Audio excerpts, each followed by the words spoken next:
Hey,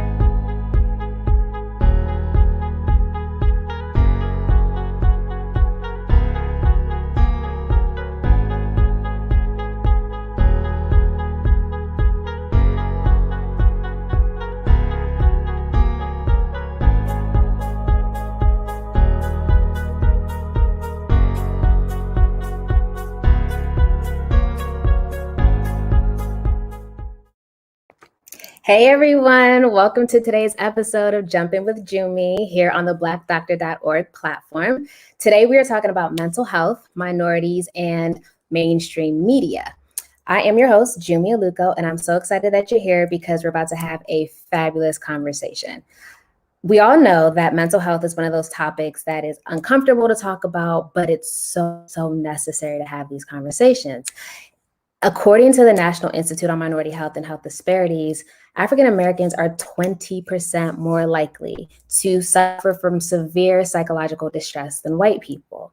There's so many facts out there about how much we are struggling as a community when it comes to mental health conditions. So it's like, why aren't we having more conversations about it? Not just about the facts that it's happening and that there's issues, but also about solutions for dealing with it. And so that's why I really wanted to have this conversation today to say, is it our culture? Is it the media? Like, what is really going on? Is it a lack of awareness? Is it a lack of education? Or is it just discomfort in having the conversation? And so I want to talk about what's going on. We're going to unpack a lot of that today on today's show. And I've got a special guest that is going to help us do just that. He is a psychopharmacologist. He is a philanthropist. He is a professor. And he is somebody that is all about helping to heal individuals and really help them improving their mental health conditions. He is somebody that helps individuals with medical management, but he also does holistic behavioral therapy. He is leading the charge in cultivating the next generation of pharmacists, African-American pharmacists, by providing resources for them. And he's also fully committed to improving the mental health of individuals, young people ages 17 through 31, which is demonstrated by his new project, Your Mind is Our Business. So let's welcome Dr. Brian Sackey to the show. Hey, how's it going? Good. How are you doing? Good. Can you hear me okay? I can hear you okay. Perfect. I feel like the last time I saw you live and in person was like college. Oh my goodness. At the CRC. That's my University of Maryland degree right there, certificate. Go Terps. Shout out to all the UMD folks watching today. Yes. How is everything going for you right now? How you're in Texas, right? Yes, I'm in Texas. So it's been interesting. I would say I am fortunate and blessed to still have my power and the water is still going okay. No pipes bursting, but I do send a lot of prayers and well wishes to many of individuals around me who don't have power or electricity or any kind of resources. And the crazy thing is the food, the restaurants, a lot of the grocery stores are closed. So not only can you not get food because, electricity, certain things kind of go bad, but you can't go anywhere else, only select places. So it's a little bit chaotic, but oh my gosh, hopefully there's light at the end of the tunnel here. You're good. Well, thank you for joining us in the midst of all of that. I really appreciate you taking your time out of your day to do just that. So give the viewers, I know I've been following you and your work, and I know what you do, and I would love for you to take some time right now to give us a little bit of information about who you are and what you do in your day to day. Yeah, so as Julie mentioned, my name is Brian Sackey, or Dr. Saki, whichever. I am a psychopharmacologist. Now, that's just a fancy way of describing a clinical pharmacy specialist who focuses on mental health management, psychiatry, that whole realm. It's something that I know when I came into the field, I had no idea was even present.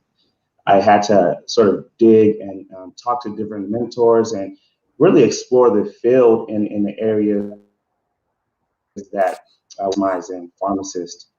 And hopefully grow from there from our perspective, which is medication management. So my day-to-day consists of managing. I work at the VA, Veterans Affairs, over in San Antonio. So my day-to-day consists of seeing veterans. Now it's all virtual, but seeing veterans at my clinic and usually they're referral based from their primary care providers, or if another therapist has seen them, they come in my clinic. And my whole goal, honestly, is just to get them better mentally. It's not even to just pump meds on them or, like, here, take these meds and go. It's really determining what can I do from my perspective to get you to a better place. And I'll find that there are some patients who come who are on a whole bunch of antidepressants, a whole bunch of different meds, and I end up taking them away and more so doing other holistic methods of getting into a better place without medication. So, but that's my day-to-day in a nutshell.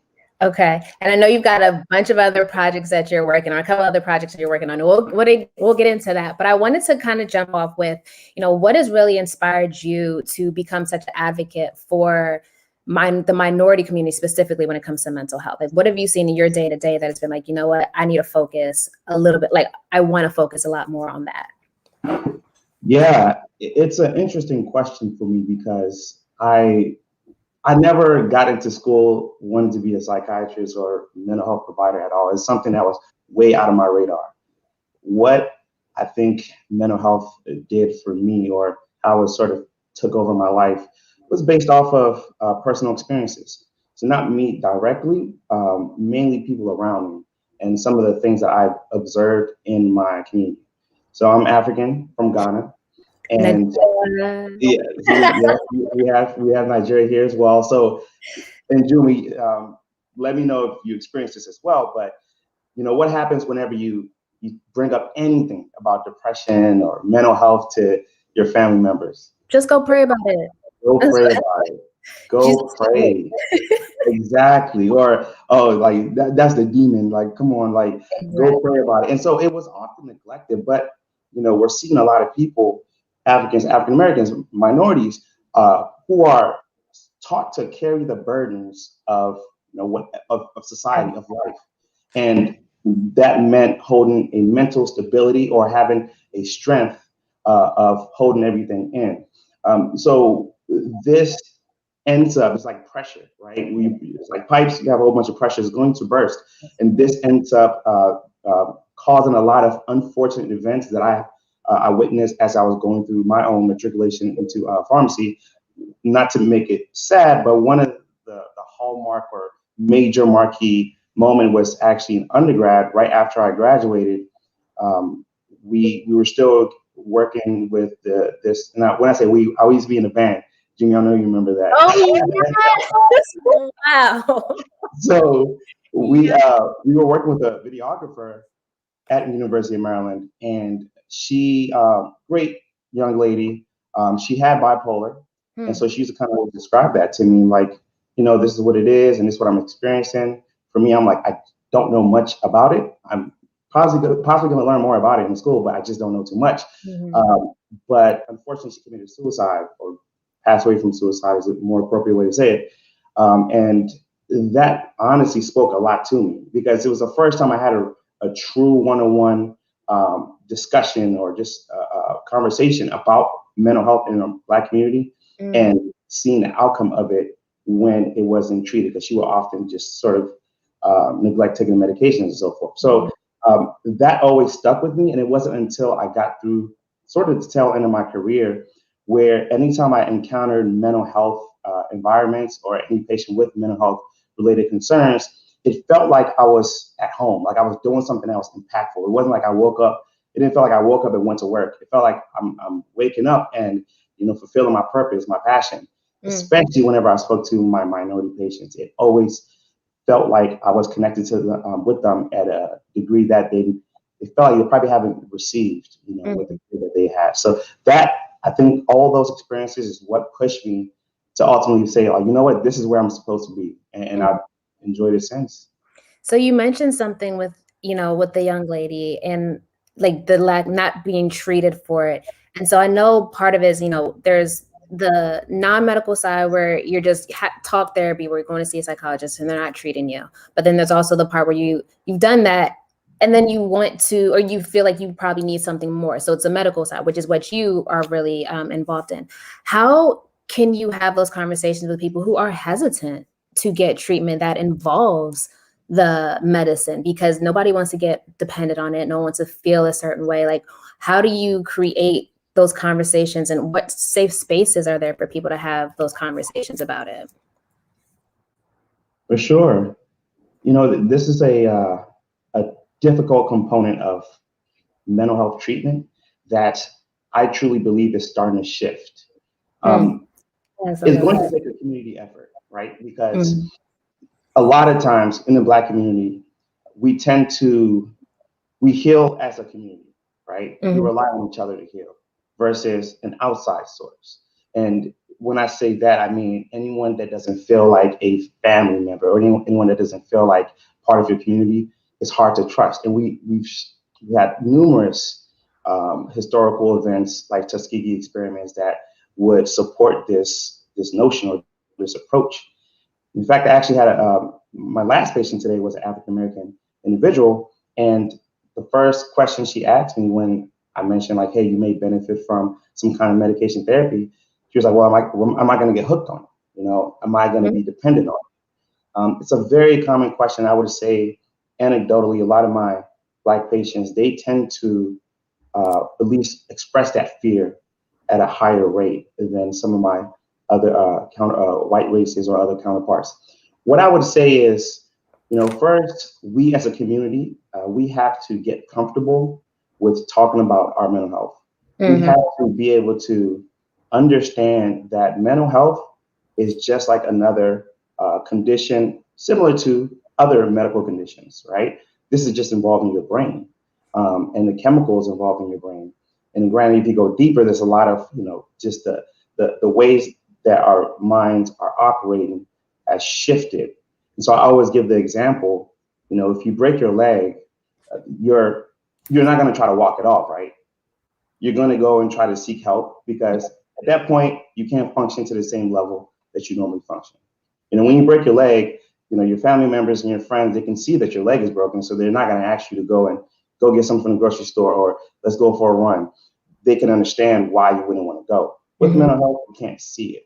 Right. So it's hard for anyone to recognize and accept that something's wrong because there's no one else to justify it or validate you, but they can't see it. It's not something that somebody can see, right? Right. And so normalizing it and understanding that just like when you have a broken leg, you have to go get it fixed. Same thing. If your mind is not operating at at the highest level or with some level of impairment, you have to get treated. The first thing I'll always say is you do want to talk to someone. You do want to talk to a health professional. Right.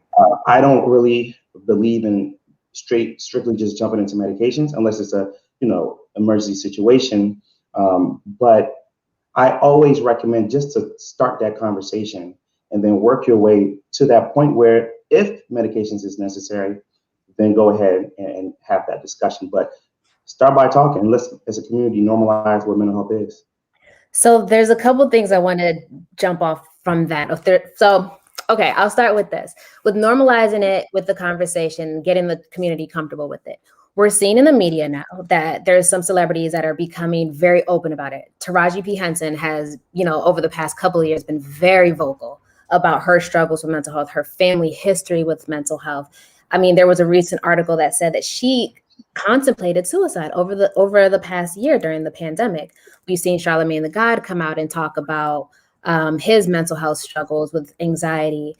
Summer Walker a couple years ago now had, talked about social anxiety, and people were just like, how are you going to be a celebrity if you have social anxiety? Like that doesn't make any sense. So how do you feel that these people that are coming out and being very vocal, especially Black, people in the media, in the spotlight, how do you feel like that's helping in the shift to people becoming more comfortable and having just regular people having those conversations about what they're dealing with on a daily basis?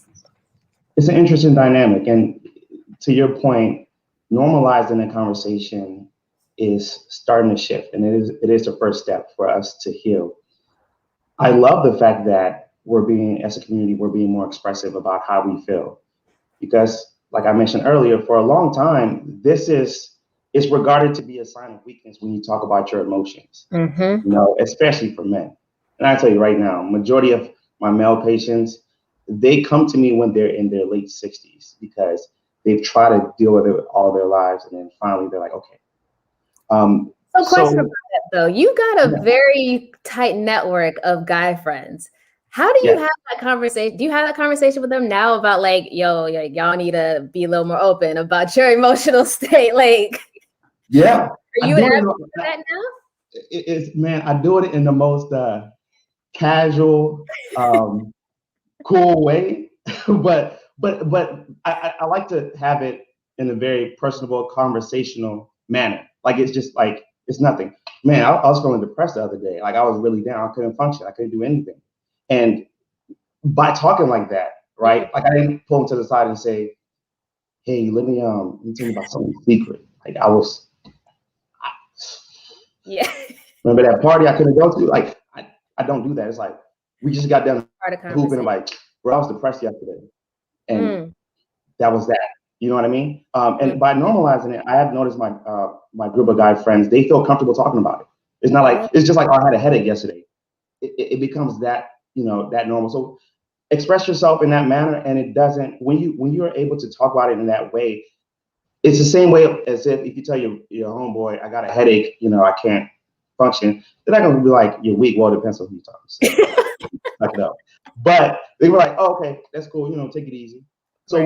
when you talk about it like that, they're able to really process it more so as, oh, okay, it happens, and hopefully you get the help you need. Let me know if you need anything, and that's it. Hmm. Okay. So with that, do you think that more and more people, like, how do we get people to understand that? Like, where do they need to hear that piece? Because I think what you said is very important, where it's like, don't pull them aside. It's kind of like in a relationship with somebody, we're like, oh, I don't want to have that conversation of what are, Yeah, it's more just like, let's make it just a regular kind of conversation.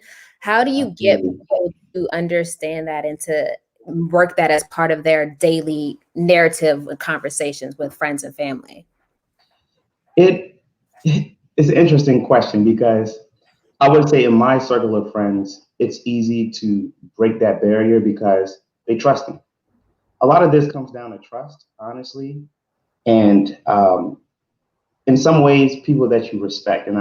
This is what I mean by that. To your earlier point or your last question about Taraji P. Henderson and Mhm. Charlamagne talking about it, these may be people that in the Black community, a good amount of people may look up to and say, hey, I respect their opinions, or I respect their work. And so the things that they're expressing, I'm more likely to pay attention to it. For example, I had a patient just the other day.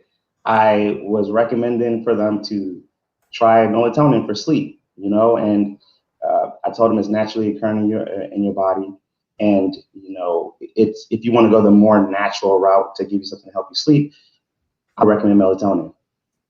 This guy, for like 3 or 4 visits, had completely lied to me that he was taking it. He was like, "Yeah, no, I'm taking it. Sure, sure, sure." I'm like, "Is it helping?" Like, no. But then finally on this last visit, he tells me, he's like, yo, so I heard Charlamagne talking about melatonin. I went Mm. ahead and tried it. I'm like, come on, fam. Bro, Really? he was like, oh, Dr. Saki was right. Like melatonin, it does work, and I tried and it worked. It's like it's all natural. I'm like, so first What are of you all, doing the whole time? why like you're paying for these visits? Like, why are you coming and not listening to anything I'm saying? And secondly, why did you lie and say you are taking it? And that's a whole nother dynamic as well. It's Yeah. like you want to maintain strength and like, yeah, I ain't doing what you're saying, or you know what I mean? I did that, but still, I'm still, it's interesting. So I would say yes, it's important for some of our prominent figures to have those conversations, to feel comfortable having those conversations, because it has a lot more impact than we think. And conversely, the other side of it, a lot of big figures who don't have those conversations or push away mental health, it has lasting impact. It Mhm, really does. mhm. So that's where I would say if we can encourage that for sure. But within your community, just your circle of friends, just normalize that conversation. So we do have a question from somebody who they're saying, it's hard to get loved ones to get help. They refuse to keep appointments, and it's kind of in line with what you're saying. It's like people will come, but they won't do what they need to do. So it's like they're not adherent. So she's wondering, how can you get them to accept the help that's being offered? Like Yeah. she's trying to get them there, but they're just declining it.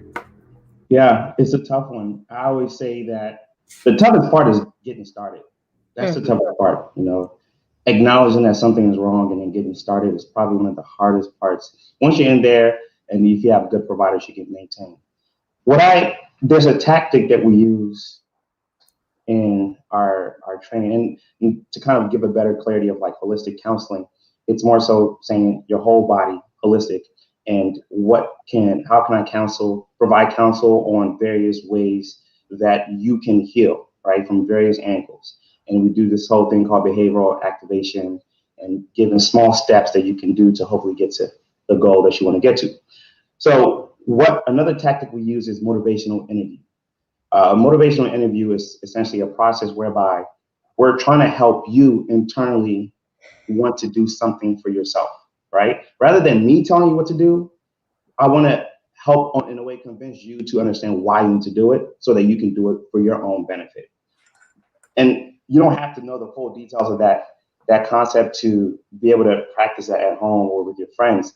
The whole idea is to point out different things that they may be suffering or dealing with and identifying how much it's impacting their life and, you know, questioning like, do you want that to be better?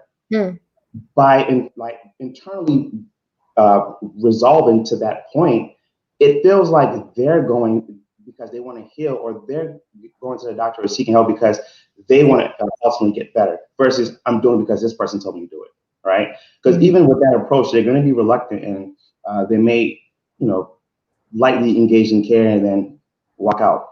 But when you convince the person to understand why they need to do it, it goes a long way. And a quick example can be just, you know, hey, you know, drinking, like, I noticed, you know, with drinking, you've been drinking a lot more than usual. How do you feel afterwards?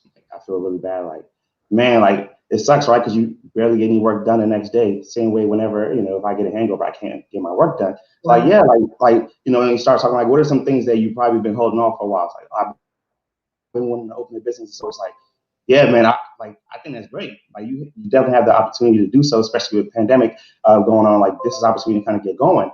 It's like, you know, perhaps maybe we should start paying attention to it a little bit more. And when they kind of open up about that conversation, they may realize it's harder for them to control than they thought it was. And then you can start that conversation, and they're probably more willing to go seek help because they know the end result of it. They know what they want to ultimately improve in their lives. But you put that seed in their head. You know what I mean? Yeah. Is there training for that, or how?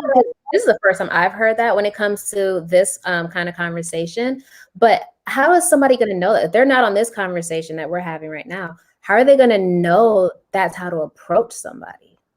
Well, that's how we stay in business. You can't get the speaker right now, and so no, I'm kidding. I mean, to my knowledge, there isn't any formal training out there. At least to my knowledge, I haven't looked for tactics like that. But I'm sure. I mean, this is 2021. You can Google or even YouTube motivational interviewing.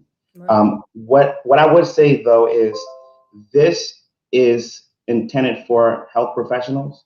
Okay. So I'm not asking anyone to go and do a motivational interview. You may look at the concepts of it and understand, and probably more broadly, like what are some ways I can do, or what are some ways I can help my family or friends to get involved in care. And you might find some, you know, some steps out there, but the science behind it, the whole approach is a little bit complex. Okay.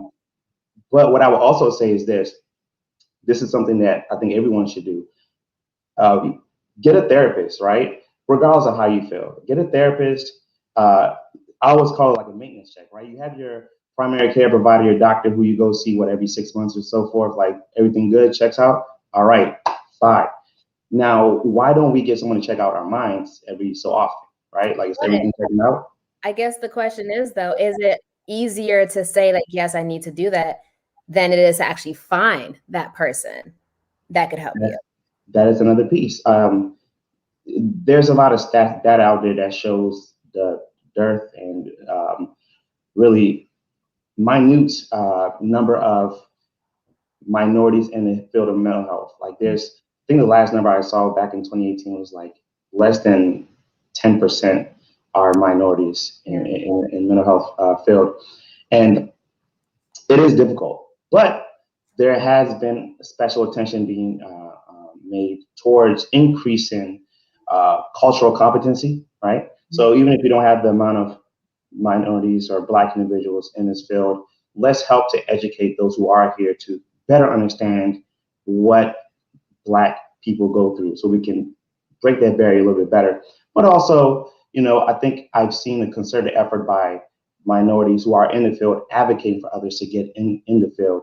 And there has been a lot more resources out there. And I can either share with you now or I can pass it to you later. But there's Melanin and Mental Health and Melanin. I think it's Mental Health and Melanin. That's one on Instagram. They have a resource on their website with psychologists and therapists who are of color, and you can search by your zip code and pulls up various providers of your color. That is just one of many. But what I would encourage everyone to do is, start that conversation, right? Even if they're not a person of color, it's more important to get in the care than sort of neglect it because you're waiting for someone of color to get there. And you never know. Actually, my therapist, she's white, and she's been the best I've had in ever. So it doesn't really matter the color of the therapist. It's literally just a matter of like, can they understand you? Can you communicate with them? And I think that from even my own personal experience, and you going back to the hardest thing is getting in there. Before I even had the intake appointment, I canceled about 10 times. And the last time I called them, they were like, Jumi, if you cancel again, don't call us. I was like, dang. Right.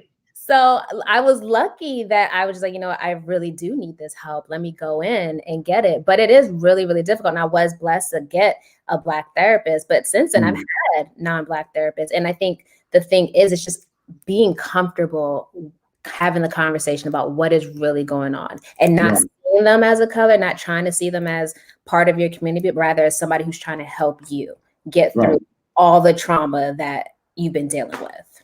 Yeah. To that point, what's interesting too is, and it all depends on who you have. It's not everyone. I'm not generalizing everyone, but I remember one of my first therapists was a Black individual, very nice lady. She reminded me of my aunt, and the therapy sessions was like me talking to my aunt. It felt comfortable, but I don't feel like I was getting a full evaluation because it was like I'm talking to my aunt. It's like, oh, tell me what happened next. I'm like, all right, yo, come on, let's stay on task here. Like sometimes you get too comfortable with them, and you're not able to get that breakthrough that you need. Now, again, that was just my experience with that provider. I had another Black provider who was great, perfect as well. So it's not everyone, but that's something to consider as well too. Just you're here to heal, and perhaps you may need something comfortable to break that barrier, and then continue to explore if you feel like you're not growing or healing the way you want to. But don't feel like you can only heal from Black providers. Right. Okay. So you mentioned that. You mentioned your work at the VA.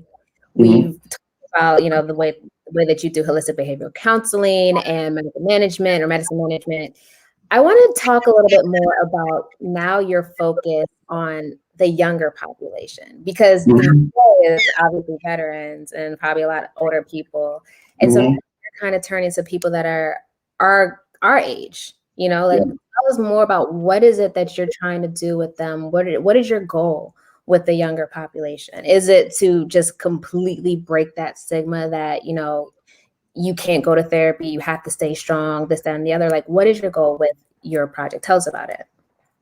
Yeah, my whole goal is to just honestly start that conversation, normalizing. That's really ultimately my goal, is to be able to talk about your mental health the same way you may talk about an injured leg or a broken arm or a really bad stomach virus. Normalizing it, I believe, is going to be the initial breakthrough to us really healing. We actually don't know the true number of mental health impact in the Black community. There's an assumption that it's probably the same as other races. but we don't truly know because a lot of us don't go and get checked out. Part of the reason why is because A, we don't think it's necessary. B, you'll be weak, like we mentioned, or C, I just don't trust the providers. So by normalizing the conversation, we're first opening that notion that this is real. This is actually something that's not all in your head. This is real. Mm-hmm.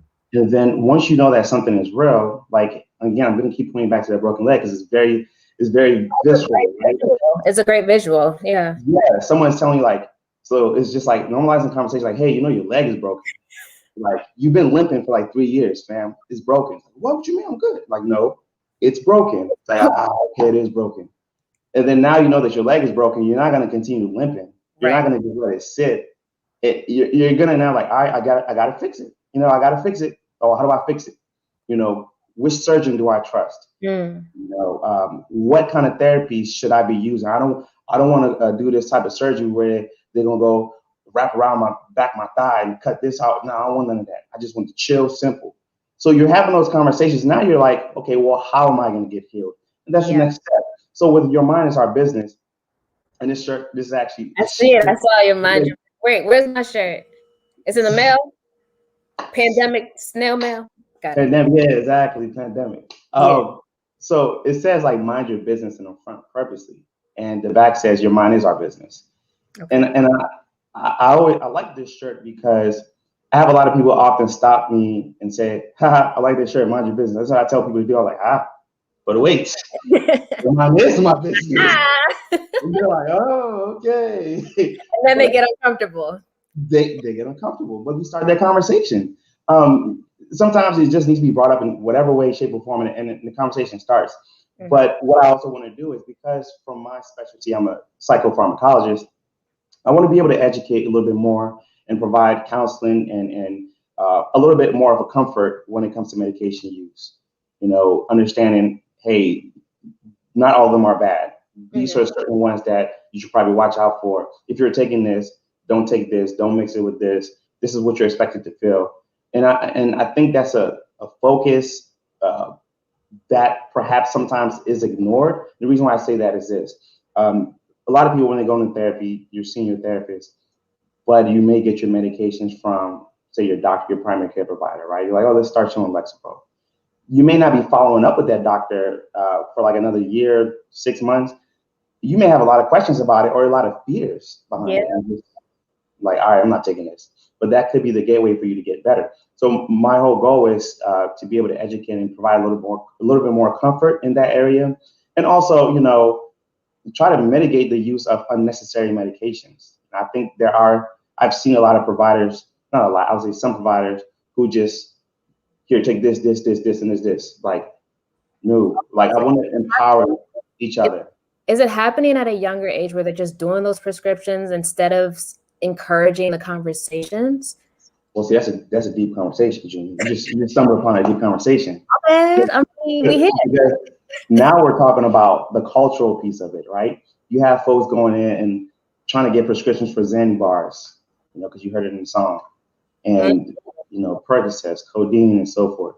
But there are certain. It's almost like this over-medicated state that is popular in the hip hop culture to some degree. Yeah. In which the opposite is happening, where you don't care if you're prescribed, almost like experimenting with various psychoactive agents. And it's like, oh yeah, I'll take this, and this, and this.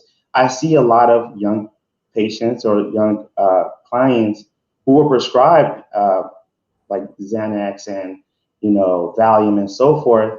All it takes is going to a provider who may not really not care, may not be invested, or maybe just their practice. Like, yeah, sure, take this, and you're abusing it, right? And now you're dealing with a whole nother problem. So that's also part of that conversation, is understanding where over medication is a problem or how it may happen, and understanding why you need to take this, why you shouldn't be taking this. Right. And kind of go from there.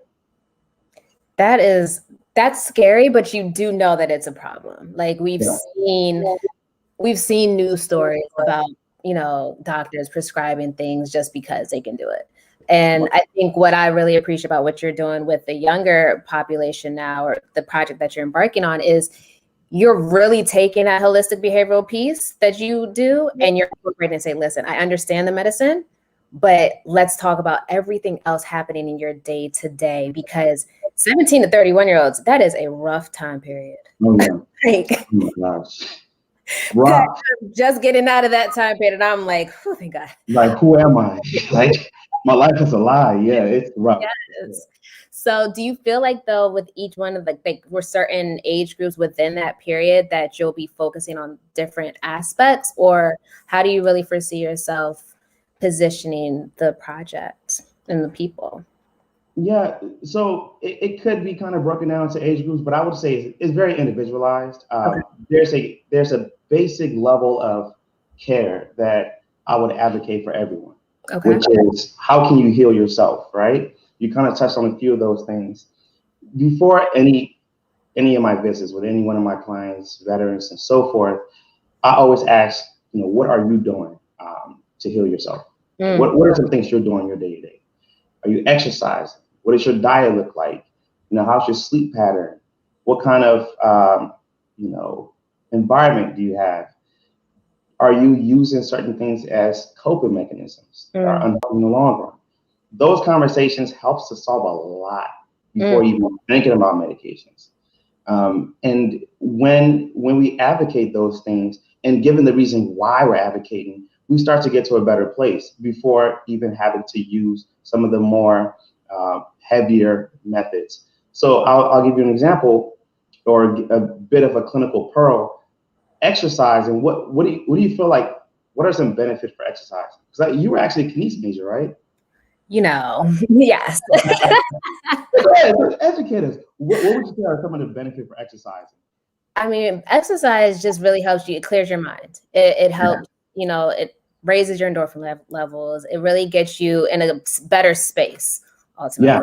To make it a very long explanation, very short, that's what it does. It puts you in a better headspace. Yes. So, there's this clarity, and this is something I actually didn't fully know until I started in the training part of it. But, there's this sense of clarity, like you mentioned, Jumi, that you get after exercising or just kind of physical activity. There's a little bit of euphoria afterwards. It's painful, but it's a sense of like, and you feel accomplished because you did something hard and you were able to, get through it. I felt good. Yeah. But what's actually happening is beyond that. You're forcing blood to go circulate through your brain as you exercise, right? You're forcing blood throughout your body. You're forcing more blood to your brain, and that actually allows your brain to function more optimally. That's such a bad, more optimally functions at a better level, whereby the brain is able to really produce those chemicals that has been missing, or the chemicals that may be low as a result of depression, anxiety, PTSD, and so forth. So you're allowing your brain to function at the best ability so that you can heal naturally. So it's not just about, I worked out, I look good, now I can take these Instapics. It's more so about you're really giving your brain the energy, the aptitude to be able to really heal yourself at the best possible rate you can. So we have a question on leadership and arts coalition, and I think it ties into what you just said, because with exercise, not everybody can do that. And so their question is like, should you have mental health discussions before major physical changes happen to you? Of major physical change like surgery or chronic pain, things that will affect your quality of life. If somebody has chronic pain, they can't exercise the way they normally do, So like, what conversations need to happen before they undergo any surgery that is to treat that pain? Because it's going to change their quality of life. It's an excellent question, whoever asked that. We do, a lot of institutions, they actually have a psychiatrist or a psychologist in surgery departments, in oncology departments, areas whereby, say if you get diagnosed or you have to undergo a major change, like you mentioned, it may change your quality of life. And that can easily lead to depression and anxiety and so forth, because it's like my whole existence, who I was, is now not the same. I'm a whole different person. I have to live a new life.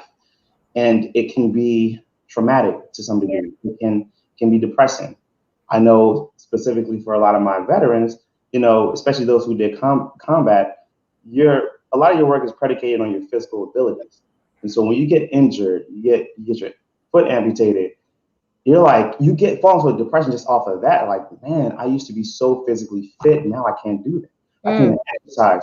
So I definitely agree with that concept of having conversations before any major life changes with a therapist, discussing it, and not just before, but throughout. It's going to be a change in your life and the way you operate, the way you function, but also being able to highlight the beauties of what these new changes may bring. A good example is the quarantine and pandemic.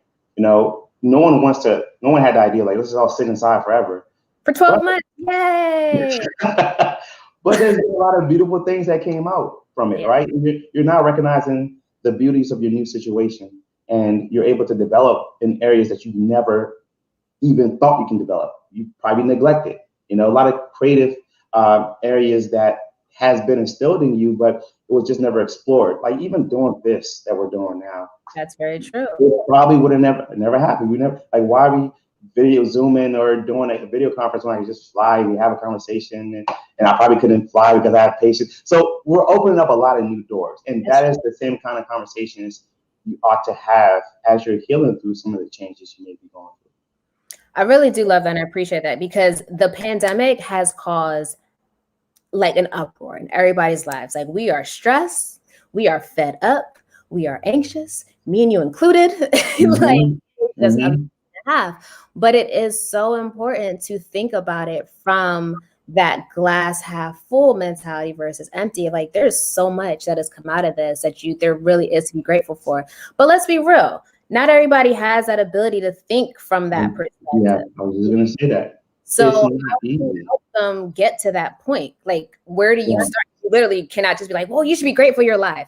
Right. I hate to say that. You can't. And that should never be the approach, which is why, again, there's specialists who are trained in being able to use that in the most effective way. Because no, you can never just like, if somebody comes to my office and like, my leg is chopped off, now we're like, what? Now you can like, get into Olympics and wheelchairs and stuff. Like, no.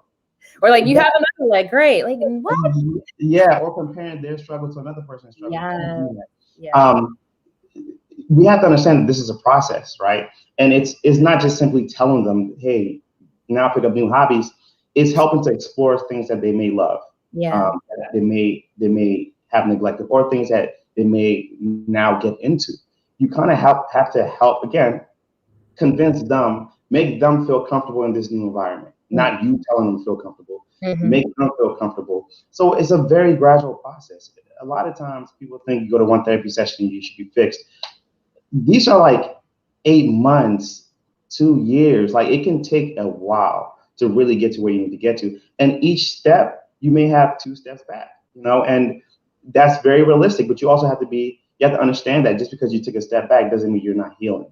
And that's something that, as family members, friends, loved ones, we have to continue to tell those who are going through things like that, like, hey, I'm expecting you to, have really bad days. I'm expecting you to get in those moments where it's really low, but just understand I'm here to still support you. And I'm confident, I'm happy that you're growing each day. Yeah. That's what really matters. Yeah. It's never overnight. Just understand it's a gradual process. And the loved ones do have to also understand, like, this is not going to happen overnight. Yeah. And you kind of have to stay patient with it and continue to go through the process. That's key. It's the patient, like being patient with the process, and just having it. To me, everything is about communication, just like communicating what you're doing but going through, but also we need to have more people that are okay with talking about therapy and the process, what they experience, so that if somebody else approaches them with like, yo, this is what's going on, they can be like, hey, I was there, I saw it, and it took me a while. You said 8 to 9 months with therapy. Full transparency, I went through therapy for years, on and off, because the small amount of time that you're going through therapy, you're talking about things that have been going on with you for how many years prior to that. Exactly. So we can't put a limit on how long therapy should take, how long the process should take.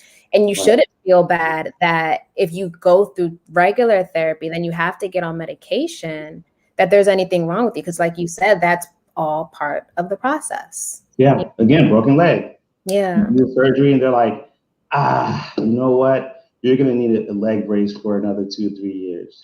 It's part of the healing process. Like, okay, that's the next step. Or, you know what? We might have to do a little bit more surgery because that first surgery didn't take care of it. And that happens. That happens. And it's like, what is the goal? That's you have to keep the goal in mind. I want to get here, and what is the best way to get there? And understanding that ultimately I'm doing this for the betterment of myself and for the people that I love. So we've got spaces like, there's Black Girl Therapy, there's your organization, there's Sad Girls Club, like all these nonprofit organizations that are available for people in these spaces. How does one determine the one that's best for them in terms of what they're dealing with? Because like back to the leg analogy, yes, you know what your issue is, you know what needs to get healed. But for mental health, it's just, there's so many different components. You're feeling a different way, a different time. What one person describes in maybe a post or a discussion board thing, you're like, oh yeah, I felt that. You're like, how do you just determine what's the best space for you so that you really feel comfortable? So this may sound trivial, but honestly works, especially in this day and age. I would have a concerted effort in following a lot of Instagram pages or like social media accounts or outlets that have mental health information, because you're not pumping that into your regular feed. You have to understand. Don't get me started on how social media affects your mental health. But I didn't put you. We're not even getting there because that's a whole nother conversation, Brian. Like, yeah, we're not. That's like part 2 after dark. Yes, mental health after dark. So what we're doing with our social feed is we're feeding ourselves, feeding our brain, and it becomes normal. I follow a lot of mental health accounts. I even follow therapy for Black girls, and I'm normalizing what some of the things many young Black females go through, and understanding that, hey, there's help out there, and knowing that it's okay, or this may be signs that something needs to be done. Yeah. By continuing to engage and engulf and surround yourself in those sort of media outlets, you're going to have opportunities to see gateways for help, right? Oftentimes, a lot of these Instagram accounts or even Facebook accounts or Twitter, they provide a lot of resources. And that's where you're able to, quote unquote, shop around.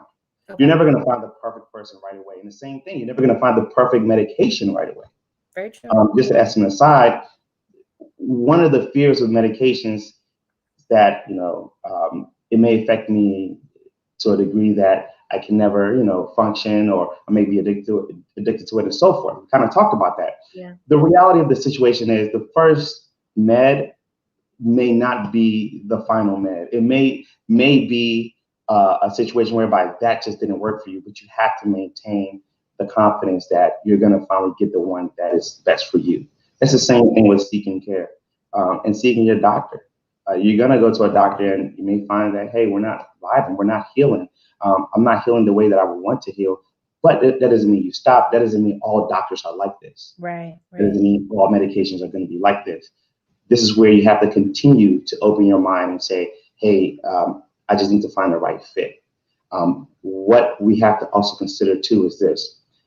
It's hard for us to figure out what the right fit is when we are in uncomfortable spaces. Yes. Yes. Right? Yeah, very true. Like, sometimes we find ourselves trying to find the right fit, but all we're doing is just chasing comfort. We never really heal. So you have to be comfortable with uncomfort, essentially, in order to heal. Comfortable with the discomfort. So one of the things I always see on the media is like, we talk about it, but there's really no solutions. And I feel like we've talked a lot today about different solutions, different things that people should do, whether it's a conversation one-on-one with friends, with family members, with physicians, with a therapist. Do you feel like there is going to start being more of a shift to conversations like this in the media, where it's like, yes, this is a problem in our community, and here is what you should do. Here's what, aside from just like taking them to landing pages of this, that, and the other. Yeah, I truly do. It's a slow but gradual process. There was this one article that I was ranting on my Instagram a few weeks ago, talking about how the discussion of mental health in rap songs, rap lyrics has increased, and the impact it has on the listeners. And it's interesting because it varies based off of the race, like how, say, white people respond to pop music that mentions mental health versus how Black people respond to rap that mentions mental health. What they've seen is just that there is an increased conversation. At least there is more of an acknowledgement that mental health is a real thing. And so by first acknowledging it and first, again, normalizing it, I think we're going to move towards, well, how do you heal? I would say that right now we are more so broaching the sphere of therapy, right? Therapy becomes a buzzword for a lot of people. But again, you really have to make sure that you're getting the care, not just for Instagram, but for you. Yeah. And so when we start to continue to normalize it, as we're talking about it, just like we both shared that we did therapy at some point. And it was normal, it was casual. I didn't be like, oh my God. Like, conversation over, this is embarrassing. Yeah. and it's like, no, it's fine, it's okay. And we're gonna find and we have to again continue to understand that this process is hard and be uncomfortable with discomfort. And thank you for correcting me. Yes, discomfort. Long day, not uncomfort. Well, no, I think there's just so much that, as the Black community, the minority community is like, yes, we need to be strong. We're supposed to be strong. We're never supposed to break. We're never supposed to feel like we can't handle something, but that's not the case. And that's why these conversations are so important, not just for people who are in their later years, but for younger people. So if somebody wanted to get involved with your new project, Mind Your Business, or Your Mind Is Our Business, how can they do that? So for right now, this is very early, right? So it's the best time though. It's always the best time. Yeah, no, it's right now what I'm doing with it is kind of doing the development and background work. Okay.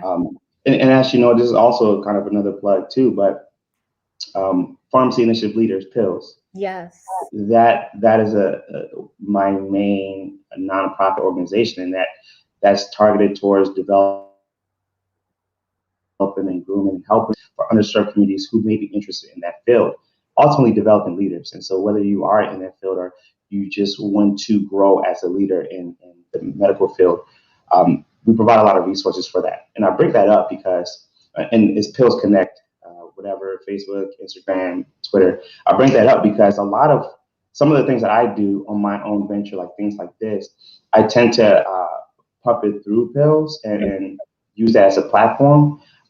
Because mental health is everywhere. I mean, I allow it to be a part of who I am in every aspect. And I often use the hashtag Your Mind Is Our Business. And for that, as I'm seeing more and more people, use that or just subscribe to that notion, I'm increasing that conversation, and hopefully when the project is fully launched and everything is just kind of going, I would have a platform for people to be able to access and garner some resources, speak to a psychopharmacologist, express themselves. The website will be ymob.org. But right now, I think if you go there, it's going to be like just general stuff. Yeah, this is just general stuff. But outside of that, yes, definitely follow Pills Connect. Me alongside a lot of other awesome pharmacists who are in their respective field promoting care within the Black community are often providing resources there as well. So that is another great way to be able to engage with what I do and what other awesome pharmacists are doing in the health field. Yeah, well, I'm so grateful for you. I feel like if anybody even follows you, your personal account or the Pills Connect account, they're going to get so much transparency and so much valuable information as it pertains to the mental health state of the minority community right now. I want to say thank you for joining today's conversation and just being so open about your work, your goals for the minority community, for being such a healer, a mental healer, as you call yourself. Wait, can we do that again? You got curl at the end. You gotta like, Oh, yeah, this, let me yeah, okay. yeah. But no, seriously, thank you, Brian. This has been No such problem. an incredible conversation. I really hope all the viewers that are watching or that are going to watch this definitely take something away from this, that it's really about communication.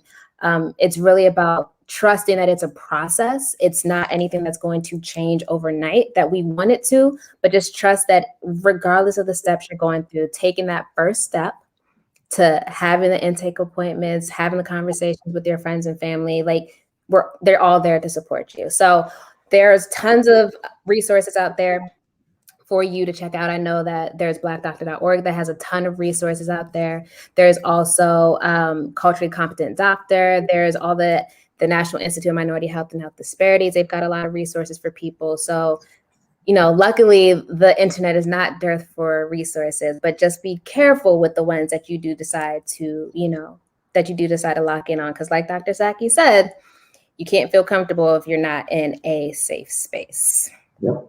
So Absolutely. that has been today's episode of Jump In With Jumi. Thank you all so much for tuning in, and I will catch you all next week.